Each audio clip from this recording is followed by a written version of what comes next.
یہ درخت ہیں زیتون کے، اور ہم ذوب سے ابھی نکلے ہیں، ذوب شہر سے، اور یہاں پہ یہ زیتون کے باغات ہیں جو پہلے غالباً وائلڈ جو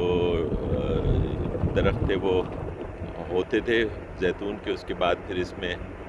جو قلمیں وغیرہ لگا کے اس کی کوالٹی کو امپروو کیا، مجھے بتایا۔ تو یہ پاکستان میں اب کئی جگہوں پہ یہ پلانٹیشن زیتون کی، یہاں ذوب میں، پھر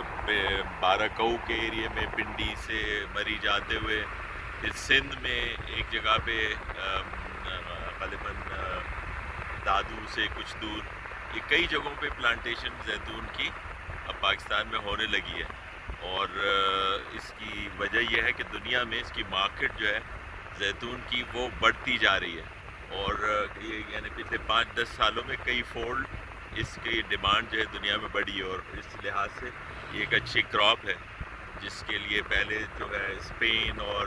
مراکو اور یہ ایریاز بہت مشہور تھے زیتون کی